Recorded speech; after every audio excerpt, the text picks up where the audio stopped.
అందరికీ నమస్తే అండి. నా పేరు వలి. నేను సోఫా రిపేరింగ్ చేస్తాను. మీ ఇంట్లో సోఫా ఉందా? అది ఖరాబ్ అయిందా? రిపేరింగ్ చేయించాలనుకుంటున్నారా? అయితే ఈ వీడియో మీకు చాలా ఉపయోగపడుతుంది అనమాట. మార్కెట్లో కొత్త సోఫా కొనాలంటే లక్షల రూపాయలు అనేది అవుతుందన్నమాట. కానీ మన దగ్గర ఉన్న సోఫాని మనకు నచ్చినట్టుగా మనం మెటీరియల్ ఎంచుకొని రిపేరింగ్ చేయించుకుంటే పాత సోఫా కొత్త సోఫా లాగా మారుతుంది. అలాగే చాలా సంవత్సరాలు కూడా వస్తుంది అనమాట. అయితే ఇప్పుడు ఈరోజు మనం ఓల్డ్ ఎల్ టైప్ సోఫాని రిపేరింగ్ అనేది చేయబోతున్నాం అనమాట. అయితే ఈ కస్టమర్ వచ్చేసి మన వీడియో చూసి మనం పిలిపించడం అనేది జరిగిందనమాట. అయితే ఈ కస్టమర్కు చాలా వరకు డౌట్స్ కూడా ఉండే అనమాట.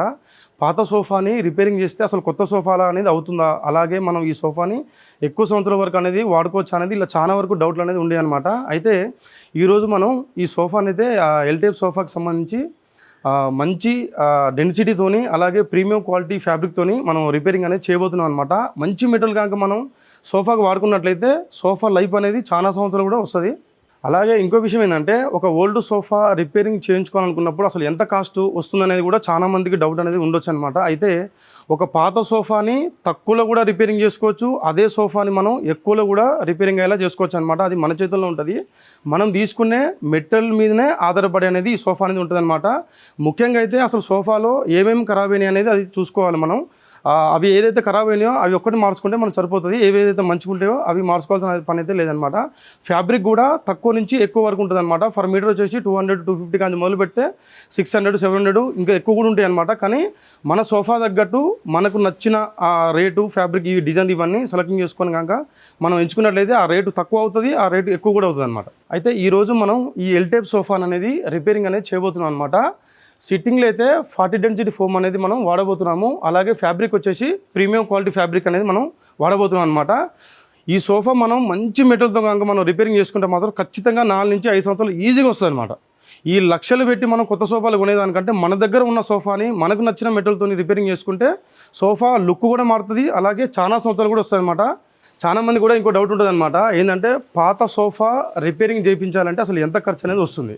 ఇంకో విషయం ఏంటంటే ఇంకొంతమంది కూడా అడుగుతుంటారు అసలు ఒక సోఫాని తక్కువలో కూడా చేయొచ్చా అని.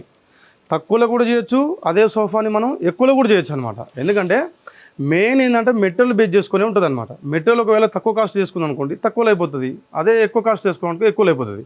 తక్కువ మెటీరియల్ వేసుకుంటే ఏంటంటే తొందరగా రిపేరింగ్ వస్తుంది అనమాట. మంచి మెటీరియల్ వేసుకుంటే ఏంటంటే ఎక్కువ రోజులు వస్తుంది. కొత్త సోఫాలలో కూడా ఎక్కువ కాస్ట్ ఉన్నాయి, అలాగే తక్కువ కాస్ట్ కూడా ఉన్నాయి అనమాట. చాలామంది ఏంటంటే ఎక్కువ కాస్ట్ పెట్టలేక తక్కువలో వస్తుంది అని చెప్పి తీసేసుకుంటారు. కానీ మళ్ళీ 6 నెలలకు 8 నెలలకు సంవత్సరం లోపే మళ్ళీ ఆ సోఫా అనేది రిపేరింగ్ వస్తుంది అనమాట. అంటే మీరు స్టార్టింగ్లో ఏంటంటే తక్కువ అమౌంట్ పెడుతున్నారు. అంటే మేము ఏమనుకుంటారంటే తక్కువ అమౌంట్ పెడుతున్నాం కదా మనకు కొత్త సోఫా వస్తుందని మీరు అనుకుంటారు అనమాట. కానీ ఇప్పుడు తక్కువనే వస్తుంది. కానీ మళ్ళీ ఏమైందంటే ఒక 6 నెలలకు 8 నెలలకు మళ్ళీ రిపేరింగ్ వచ్చినప్పుడు ఏమైందంటే ఇప్పుడు మీరైతే ఎంత అమౌంట్ అయితే పెడుతున్నారో మళ్ళీ అంతకు డబల్ అమౌంట్ పెట్టి మళ్ళీ మీరు రిపేరింగ్ చేసుకోవాల్సిన పరిస్థితి వస్తుంది అనమాట. అదే మీరు కొత్త సోఫా తీసుకునేటప్పుడే సరే మంచి సోఫా మంచి మెటీరియల్తో తీసుకుని అనుకోండి ఎక్కువ రోజులు వస్తాయి అనమాట. అంటే ఒక సంవత్సరం లోపు ఖరాబ్ అయ్యే సోఫా ఒక 4-5 సంవత్సరాలు వస్తాయి అనమాట. ఈ పాత సోఫా రిపేరింగ్ అయ్యేటప్పుడు కూడా సేమ్ ఇదే పొజిషన్ అనమాట. తక్కువ మెటీరియల్ వేసుకుని అనుకోండి తక్కువలో అయిపోతుంది. మంచి మెటీరియల్ వేసుకుంటే ఏంటంటే ఎక్కువ రోజులు వస్తాయి అనమాట. ఇంకో విషయం ఏంటంటే పాత సోఫా రిపేరింగ్ చేసుకునేటప్పుడు మెయిన్ ఏంటంటే ఒక 3-4 వస్తువులు అనేది మనం చాలా ఇంపార్టెంట్ అనమాట. అందులో ఒకటి బెల్టు, దాని తర్వాత ఫోమ్ ఒకటి, పైన వేసే ఫ్యాబ్రిక్ అనమాట. ఇవి మెయిన్ అన్నట్టు. సోఫా మీరు ఎంత రేటు పెట్టుకున్నా ఒకవేళ తక్కువ పెట్టుకున్నా మనం కూర్చున్నప్పుడు ఏంటంటే మన వెయిట్ అంతా పడేది ఏంటంటే సోఫా మీద సీటింగ్లో పడుతుంది అనమాట. అందుకనే సీటింగ్ ఫోమ్ అనేది చాలా ఇంపార్టెంట్ అనమాట. హ్యాండిల్ మీద ఫోమ్ కానివ్వండి, లేదంటే బ్యాక్ సైడ్ ఫోమ్ కానివ్వండి, కొంచెం నార్మల్ తీసుకున్నా పర్వాలేదు. కానీ సీటింగ్లో ఉన్న ఏదైతే ఈ బెల్ట్ ఈ ఫోమ్ అనేది చాలా ఇంపార్టెంట్ అనమాట. దీన్ని బేస్ చేసుకొని మనకు ఎక్కువ రోజులు అనేది రావడం అనేది జరుగుతుంది. ఇప్పుడు మనం ఈ సోఫా రిపేరింగ్ అనేది చేస్తున్నాం కదా, ఈ సోఫాకి సంబంధించిన కూడా మనం ఈ మెటీరియల్ కూడా చూపిస్తాను చూడండి ఒకసారి. అయితే ఈ సోఫా బెల్ట్ మనం పూర్తిగా తీసేయడం జరిగిందనమాట.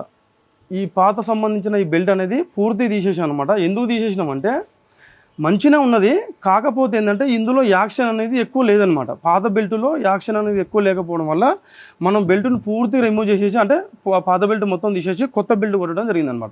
ఈ బెల్ట్లో కూడా 2-3 రకాలు ఉంటుంది అనమాట. తక్కువ క్వాలిటీ బెల్ట్ ఉంటుంది, ప్లస్ దీంట్లో మంచి క్వాలిటీ బెల్ట్ కూడా ఉంటుంది అనమాట. కాకపోతే ఏంటంటే దీంట్లోకి వాడిన బెల్ట్ అనేది మంచిదే వాటిరు. కాకపోతే ఏంటంటే చాలా రోజులు కావడం వల్ల యాక్షన్ కొంచెం తక్కువ ఉండడం వల్ల మనం పూర్తిగా రిమూవ్ చేసేసి కొత్త బెల్ట్ కొడుతున్నాం అనమాట. ఈ కొత్త బెల్ట్తో పాటు ఈ పైన ఈపీ షీట్ కూడా వేయడం జరిగింది.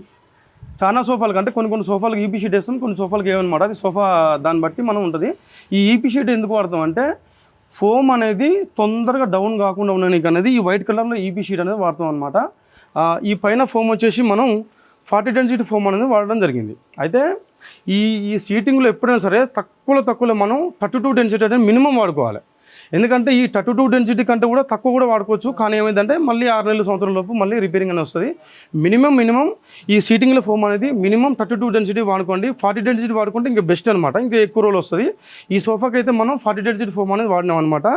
ఇంకోటి ఏంటంటే ఈ బ్యాక్ సైడ్ కూడా మనం ఫోమ్ అనేది యాడ్ చేయడం జరిగింది అనమాట. పాత ఫోమ్ మంచిగా ఉంది, కానీ ఈ ఫోమ్ అనేది మళ్ళీ ఒక లేయర్ అనేది యాడ్ చేసినాం అనమాట. 1 ఇంచ్ లేయర్ అనేది యాడ్ చేసినాము. అయితే ఈ సోఫాకి వచ్చేసి బ్యాక్ సైడ్ అనేది ఫిల్లోస్ రావడం జరిగింది. వాస్తవానికి ఏంటంటే ఫిల్లోస్ వచ్చే సోఫాకు మనం బ్యాక్ సైడ్ ఫోమ్ పెట్టకుండా నడుస్తుంది.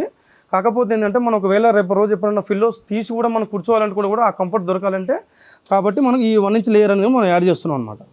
ఈ 1 ఇంచ్ లేయర్ అనేది బ్యాక్ సైడ్ మొత్తం యాడ్ చేసినాము. సీటింగ్లో మాత్రం పాత ఫోమ్ మొత్తం తీసేస్తున్నాం అనమాట.